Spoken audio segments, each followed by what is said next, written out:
कहानी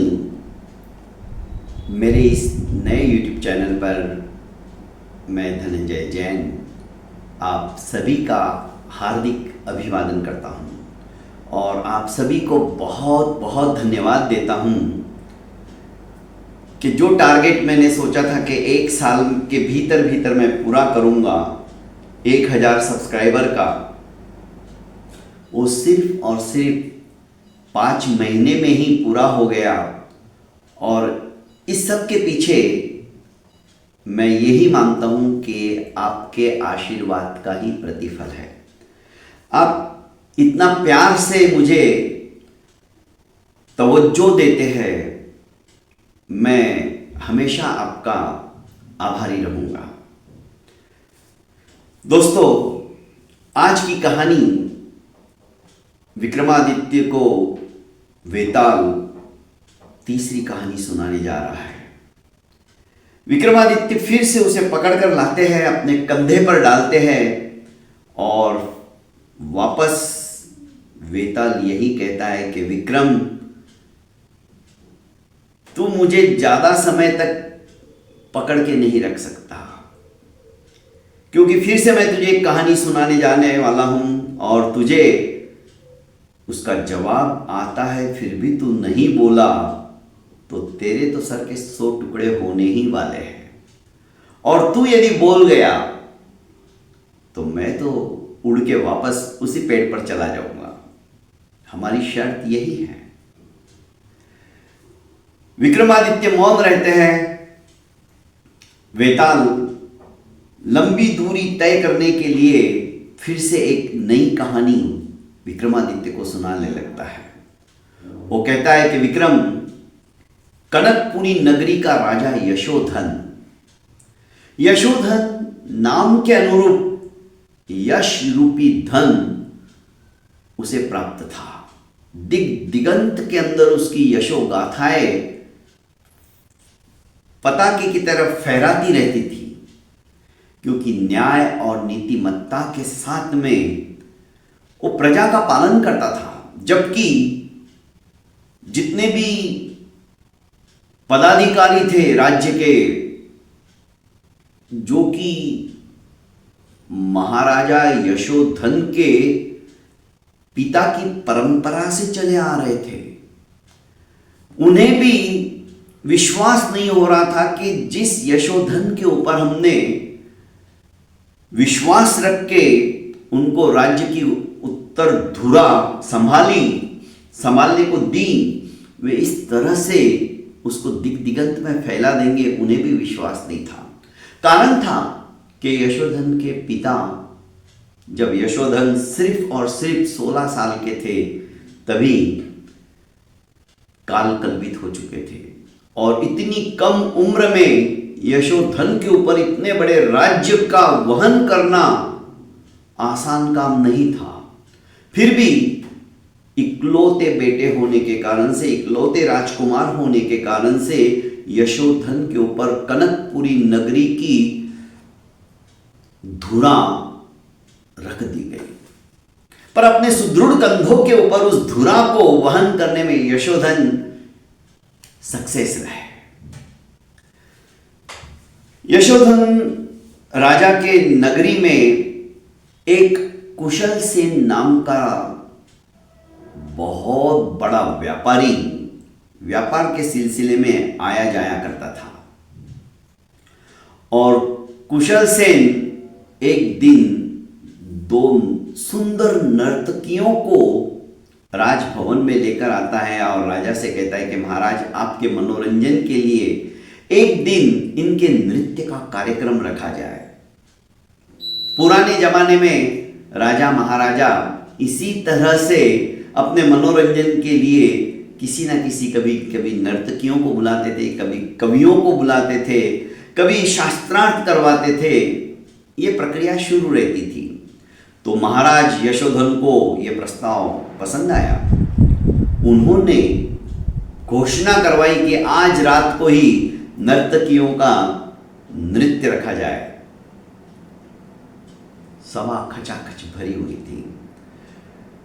बहुत सुंदर नृत्य कला का प्रदर्शन उन दोनों नर्तकियों ने किया। महाराज यशोधन बहुत खुश हुए क्योंकि कला पारखी थे। उन्होंने भरसक इनाम उन नर्तकियों को दिया। यशोधन ने कहा कि महाराज ये दोनों नर्तकियां आपकी दासी बनने लायक है, इनको आप रख लीजिए, मैं आपको इन दोनों को समर्पित करता हूं। महाराज यशोधन ने कुशल सेन से कहा कि कुशल सेन, तुम्हारी मति भ्रष्ट हो गई है क्या? इतनी अच्छी कला और अदाकारिताओं को मैं दासी बनाऊं? यह कला का कितना बड़ा अपमान है। तुम ऐसा सोच भी कैसे सकते हो?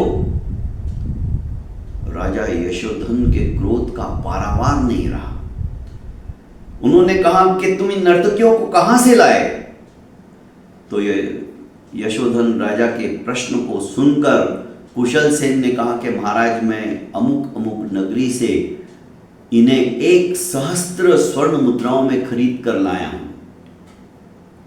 और मेरे पास ये दासी का ही काम करती है, पर इनकी कला हमेशा बचाए रखने के लिए मैं अलग अलग राज्य में जाकर इस तरह से नृत्य प्रस्थापित करवाता हूं और इनको जो भी मिलता है वो भी मुझे ही मिलता है। अब राजा के क्रोध का और ज्यादा पारा बढ़ गया।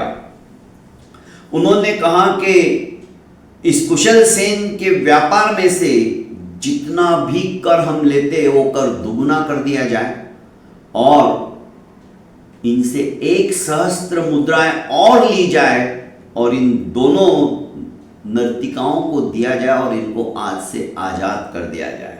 ये अपने अपने नगर चली जाएगी। बेचारा कुशल सेन हतप्रभ रह गया। उसने तो सोचा था कि मैं सुचित्र और विचित्र, जो कि यशोधन राजा के पिता से चले आ रहे थे, दोनों गरीब घर के थे, पर एक सलाहकार के रूप में राजा यशोधन ने उनको अभी तक रखा था। उम्र काफी हो चुकी थी। सुचित्र और विचित्र को ही कुशल सेन ने पटाकर कहा था कि तुम किसी भी तरह से राजा यदि खुश हो जाए इन नर्तकियों का नृत्य देखकर तो मेरा कर हमेशा के लिए समाप्त हो जाए। ये सोचकर उसने नृत्य की भी बात रखी थी, पर बात उल्टी ही हो गई, क्योंकि यशोधन राजा जैसा नाम था वैसा परोपकारी होने के साथ साथ प्रजा में जो कलाकार हैं उनकी कद्र करने वाला भी था। कला का कोई दुरुपयोग करे ये राजा यशोधन कभी भी बर्दाश्त नहीं कर सकते थे। खैर उन्हें उचित दंड देकर विदा किया। अब एक दिन महाराज सुचित्र सेन और विचित्र सेन इन दोनों सलाहकारों के साथ में अपने उद्यान के अंदर भ्रमण कर रहे थे और अपने राज्य को और ज्यादा कैसे विकसित किया जाए इस पर उनका विचार विमर्श चल रहा था। इतने में एक दूत आता है और कहता है कि महाराज, नगर सेठ जैसे ही है, नगर सेठ तो नहीं है पर नगर सेठ के घर के बाजू में ही रहते वो भी सेठ है, वो आपसे मिलना चाहते हैं। महाराज यशोधन ने इजाजत दे दी कि उन्हें ससम्मान लेके आइए। आकर कहते हैं सेठ कि महाराज, मेरी इकलौती पुत्री है और मेरे ख्याल से अपने नगर में ऐसी सर्वगुण संपन्ना, विविध विद्याओं की जानकार, समस्त कलाओं को जिसने अंगीकार किया है, जानती है, ऐसी मेरी पुत्री के साथ मैं चाहता हूं कि आप विवाह कर लीजिए, क्योंकि अब आपकी भी विवाह की उम्र हो चुकी है। महाराज यशोधन ने कहा कि एक न एक दिन तो मुझे भी विवाह करना है, पर मैं तुम्हारे वहां आऊं, इससे अच्छा है ये मेरे सुचित्र सेन और विचित्र सेन, जो कि सलाहकार भी है और इनकी बात को मैं मानता भी हूं, ये बुजुर्ग भी है, मैं स्वयं आकर आपकी लड़की को देखूं और कुछ 19-20 हो जाए और मुझे मना करना पड़े, तो उस लड़की का भी अपमान होगा और मैं नहीं चाहता कि किसी स्त्री का अपमान हो। भगवान करे ऐसा ना होगा, पर फिर भी 1% है, इसलिए मुझे आपके वहां पर लड़की को देखने के लिए बुलाने के बजाय मैं सुचित्र सेन और विचित्र सेन को आपके वहां पर भेजता हूं। ये लड़की को देख लेंगे, परख लेंगे, यदि मेरे योग्य है तो मुझे सहर्ष निवेदन करेंगे तो मैं विवाह कर लूंगा। सेठ बड़ा खुश हुआ, गया। निश्चित समय के ऊपर लड़की को देखने के लिए सुचित्र सेन और विचित्र सेन नगर सेठ के बाजू में जो सेठ रहते थे उनके घर पे पहुंच गए। ये भी नगर सेठ से कम नहीं थे। पहुंचने के बाद में देखा लड़की सामने आई। आह, अद्भुत रूप, अत्यंत लावण्यवती होने के साथ साथ विनम्रता उसके भीतर कूट कूट के भरी हुई थी। सर्वगुण संपन्ना, विविध कलाओं की जानकार। अल्पोपहार के पश्चात वार्तालाप हुआ। उसकी बोली क्या थी, मानो साक्षात सरस्वती जिह्वा के ऊपर अधिष्ठित थी। क्या नहीं जानती थी, पाक कला के अंदर अत्यंत निपुण, वाद्यंत्र बजाने में अत्यंत निपुण, गायकी तो आहा, मानो कर्णरंध्र तृप्त हो जाते थे। उसकी मुस्कुराहट भी इतनी सुंदर थी कि बस मानो फूल खिल रहे हो। सुचित्र सेन और विचित्र सेन दोनों बड़े खुश हो गए। उन्होंने कहा कि सचमुच में ये तो हमारे महाराज के योग्य है, सर्वथा योग्य है। रिश्ता करीब करीब हमारी तरफ से तो फाइनल है, हम जाके राजा से कह देते हैं। जैसे ही सुचित्र सेन और विचित्र सेन सेठ के घर से बाहर निकलते हैं, यही कुशल सेन सेठ व्यापारी, जिसने कि इन दोनों को कहा था और इन दोनों की वजह से नर्तकियों को राज दरबार में लाया था और इनको भी भरपूर अपने फेवर में कर लिया था, जब राजा ने प्रताड़ित किया कुशल सेन को, तो उस समय एक बात सभी सभा के सामने कही थी। वो ये बात कही थी कि राजा का हित और राजा का सुख किसमें है, ये सोचने के बजाय राज्य का सुख और राज्य का हित किसमें है, यदि समस्त प्रजा और व्यापारी वर्ग भी ये सोचे तो मुझे ज्यादा खुशी होगी। ये बात उसे चुभ चुकी थी, क्योंकि नर्तकियों की कला देखकर इसके मुंह से निकल गया था कि आपके लिए दासी के रूप में मेरी तरफ से उपहार भेंट स्वीकार कर लो। वो इसीलिए बोला था ताकि उसका टैक्स, उसका कर हमेशा हमेशा के लिए बच जाए। और इसमें ये सुचित्र सेन और विचित्र सेन भी सम्मिलित हो चुके थे, क्योंकि इनको भी भरपूर उसने द्रव्य राशि दे दी थी। पर वहां पर तो उल्टा हो चुका था। जैसे ही सुचित्र सेन और विचित्र सेन बाहर आए तो कुशल सेन और ये दोनों टकराए गए। तो इसने कहा कि इधर किधर, आज श्रेष्ठियों की विधियों के बीच में तुम कैसे घूम रहे हो दोनों। उन्होंने कहा कि महाराज के लिए सुंदर सी लड़की हमने देखी है और सेठ जी की लड़की तो सचमुच में अप्सरा है। अब कुशल सेन ने सोचा कि मैं भी राजा को इस लड़की के साथ विवाह नहीं करने दूंगा, क्योंकि राजा ने मेरा अपमान किया है। और कुशल सेन सेठ की लड़की को जानता था, सचमुच में अप्सरा जैसी थी। आखिर कुशल सेन ने चाल चली और कहा कि तुम्हारी बात तो महाराज भी टालेंगे नहीं, ये तो मैं देख चुका हूं। पर याद है उस दिन भरी सभा में महाराज यशोधन ने क्या कहा था? महाराज यशोधन ने कहा था कि राजा के सुख और राजा के हित के बजाय राज्य का सुख और राज्य का हित आप सभी को सोचना चाहिए। मेरे लिए तुम दासी का प्रस्ताव लेकर आए हो, इतनी अच्छी कलाकाराओं को। कितना गुस्सा आया था। मैं तो समर्थ था, मैंने अपना द्रव्य दे दिया, डबल भी उन्होंने मेरा कर बढ़ा दिया, कुछ फर्क नहीं पड़ता है। पर सोचो यदि ये विवाह हो गया, क्योंकि इसकी जैसी सुंदरी कोई है ही नहीं, तो राजा इसके मोह पाश के अंदर आबद्ध हो जाएंगे, राज्य पाठ छूट जाएगा, राजकारण की तरफ उनका ध्यान ही नहीं जाएगा, सारा दिन सारी रात इसी के मोह पाश में बंधे रहेंगे। राज्य का कितना नुकसान होगा। राजा ने तो कहा है राजा का सुख और राजा का हित मत सोचो, राज्य का सुख और राज्य का हित सोचो।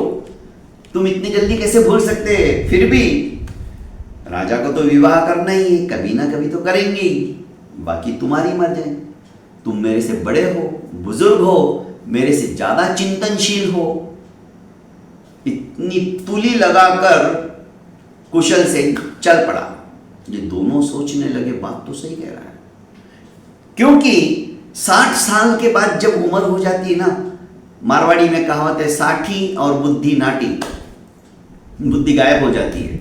हम हिताहित का चिंतन तक नहीं कर सकते, दूसरे के कहने में हम जल्दी आ जाते हैं, दूसरे की बातें हमें अच्छी लगने लग जाती है, पर हम अपने मस्तिष्क के घोड़ों को कभी दौड़ाते नहीं हैं। आखिर इन्होंने सोचा कि अब क्या करें, राजा ने तो अपने को ये जिम्मेदारी दी थी, कह देंगे कि राजा जी आपकी योग्य नहीं है, क्योंकि अपनी बात तो वे तो स्वीकार करेंगे। आप संदेशा भिजवा दीजिए सेठ जी को कि ये विवाह नहीं हो सकता है, बात खत्म। राजा को कहाँ पता चलने वाला है। पर यदि राजा सचमुच में मोहपाश में बंध गए, हम तो देख के आए, तो राज्य का कितना बड़ा नुकसान होगा और उसकी जिम्मेदार फिर हम हो जाएंगे। मति भ्रष्ट हो चुकी थी दोनों की। ऐसा ही किया। राजा ने कहा ठीक है, मेरे योग्य तुमको नहीं लगी तो कोई बात नहीं, मैं सेठ को सूचित करवा देता हूं। विशेष दूत के द्वारा उन्होंने सूचना भिजवा दी कि सेठ जी ये विवाह नहीं हो सकता, मैं आपसे क्षमा याचना करता हूं। बात आई गई होगी, पर प्रत्येक पिता के मन में जब तक घर के अंदर जवान बेटी रहती है एक बोझ सा रहता है, क्योंकि वो पराया धन है और किसी ना किसी के गले में तो वरमाला डालनी ही पड़ेगी। कब तक बेटी को घर में रखेंगे? यही सोचकर यशोधन ने राजा के ही सेनापति उनके साथ में विवाह तय कर दिया। रिंग सेरेमनी भी हो गई। इधर राजा नदी के किनारे सुचित्रसेन, विचित्रसेन एवं अपने सलाहकारों के साथ 20-25 जो भी राजा के सलाहकार थे उनके साथ नदी के किनारे टहल रहे थे। इधर सेनापति और ये लड़की सेठ की कन्या दोनों उद्यान के अंदर मिलते हैं। सेनापति अपने घोड़े पे आया रहता है, दोनों की हंसी मजाक चलती रहती है। 10 दिन हो चुके थे रिंग सेरेमनी को, तो ये कहती है कि घोड़ा तो बड़ा अच्छा है, क्या मैं इसकी सवारी कर सकती हूं? सेनापति ने कहा क्यों नहीं, पर तुम्हें घोड़ा चलाना आता है? क्या तुम घुड़सवारी जानती हो? कन्या ने कहा कि मैं समस्त कलाओं में पारंगत हूं, मैं घुड़सवारी भी जानती हूं, तलवार चलाना भी जानती हूं। सेनापति ने उसे घोड़े पर बिठा दिया और कहा कि एक लंबा चक्कर मार के आ जाओ, मैं यहीं पे तुम्हारा इंतजार करता हूं। लड़की ने घोड़े की लगाम अपने हाथ में ली और उसे सरपट दौड़ाती हुई चल दी। घोड़ा भी हवा में बातें से करने लगा। बड़ी तेजी से ये घोड़ा नदी किनारे जा पहुंचा।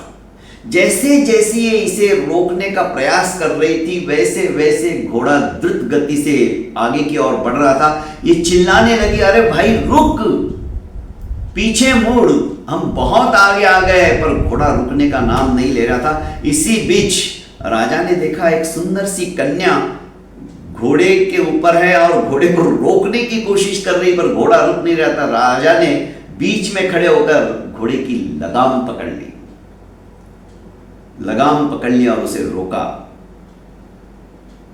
और एक पल उस सुंदरी की तरफ देखा और कहने लगे, मुझे मेरा इनाम दो।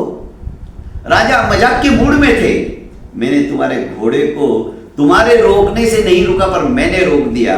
अब इसका मुंह वापस विपरीत दिशा में कर देता हूं ताकि तुम अपने गंतव्य स्थल पर जा सको, पर मेरा इनाम दिया भी बिना मैं नहीं जाने दूंगा।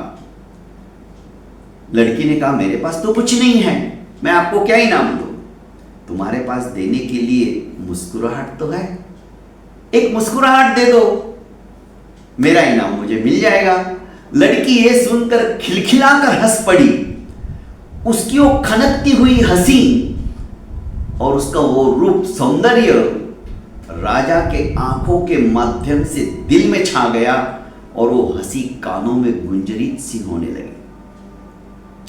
लड़की तो चली गई। अब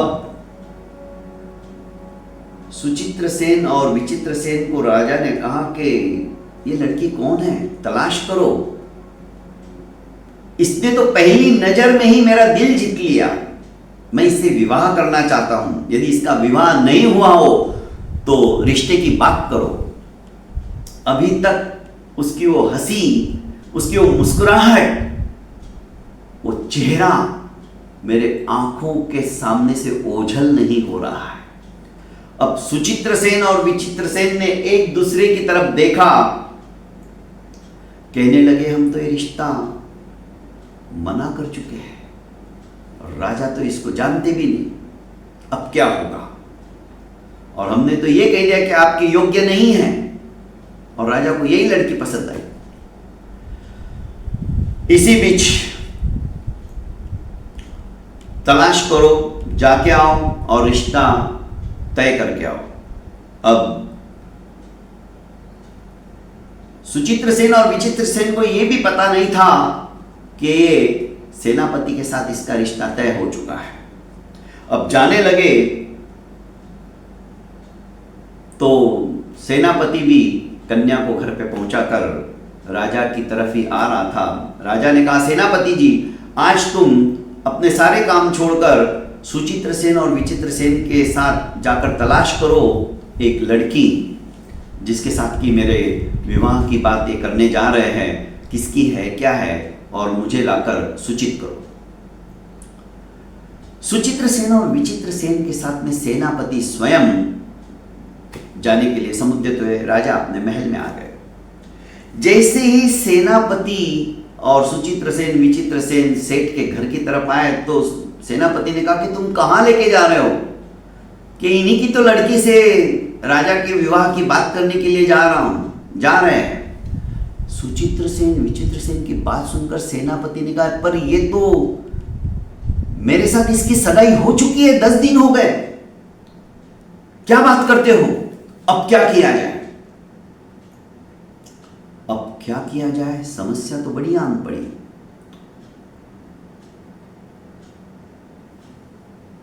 सेनापति सोचने लगा कि राजा को जब पसंद आ गई है तो मेरा कर्तव्य है कि मैं सहर्ष ये रिंग निकालकर सेठ जी को वापस दे देता हूं और माफी मांगता हूं कि राजा ही प्रजा का पालनहार है, समस्त राज्य के ऊपर उनका आधिपत्य है, वे राजा है। जो भी चीज उन्हें पसंद आई वो उनके सेवा में हमें समर्पित करनी ही चाहिए, यह हमारा कर्तव्य है। ये सोचकर सुचित्र सेन और विचित्र सेन को विदा करके उन्होंने कहा तुम जाओ, बाकी मैं देखता हूं। कन्या के घर पे आए, सेठ जी बैठे थे, एक कुमारी भी आई, अंगूठी निकालकर गर्दन नीची करते हुए सेनापति ने कहा कि ये रिश्ता हम समाप्त कर देते, अच्छा हुआ अभी तक हमारी शादी नहीं हुई। पर राजा को स्वयं को आपकी लड़की पसंद आ गई है। सेठ ने कहा पर अब कैसे हो सकता है, मैं तो आपके साथ वचनबद्ध हो चुका हूं। इतने में कुमारी भी आ जाती है और कहती कि पिताश्री क्या बात है, अभी तो मैं मिल के आई। जब सेनापति ने बात कही तो कुमारी नाराज हुई। पहले जमाने में जो रिश्ता जिसके साथ में तय कर दिया जाता था वो फाइनल होता था, चाहे देखा हो या नहीं देखा हो। बड़े बुजुर्गों ने भी कह दिया कि हाँ मेरे यहां लड़का हुआ और तेरे यहां लड़की हुई तो इन दोनों का रिश्ता हम कर देंगे, और वैसा ही होता था। मैं तो मन ही मन आपको ही पति परमेश्वर मान चुकी हूं, अब मैं किसी के बारे में सोच भी नहीं सकती। और पहले की जो महिलाएं थी वो इसीलिए सती मानी जाती थी, स्वप्न में भी किसी पराये पुरुष का वो चिंतन मात्र तक नहीं करती थी। ऐसी कई महिलाएं आज भी हमारी धरती के ऊपर है, इसीलिए ये धरती टिकी हुई है। दोस्तों, सेनापति ने कहा कि कुछ भी हो, मैं ये रिश्ता मेरी तरफ से मना करता हूं, क्योंकि मैं राजा का सेवक हूं और आपको भी यही सोचना चाहिए कि आप भी राजा की प्रजा हो, और राजा को कोई चीज पसंद आ गई तो हमारा कर्तव्य है कि हम उन्हें समर्पित कर दे, तन मन धन सब कुछ। लड़की मानने को तैयार नहीं थी। इधर सेनापति ने कहा कि ठीक है मैं तुम्हें समझा दूंगा, तुम अभी भावावेश में हो, पर मैंने जो सोच लिया मैं वही करने वाला हूं। ऐसा कह के सेनापति निकल गया। उसने राजा से कहा कि आप विवाह की तैयारियां करो, वो अमुक अमुक सेठ की लड़की है और उसके साथ में आपका विवाह की बात मैं करके आया हूं। अभी सुचित्र सेन और विचित्र सेन ने ये रिश्ता मना किया था, ये बात अभी तक राजा को समझ में ही नहीं आई थी, पता ही नहीं चला था, क्योंकि सेनापति सीधा राजा के पास आया। अब विक्रम को वेताल ने प्रश्न पूछा कि विक्रम बताओ,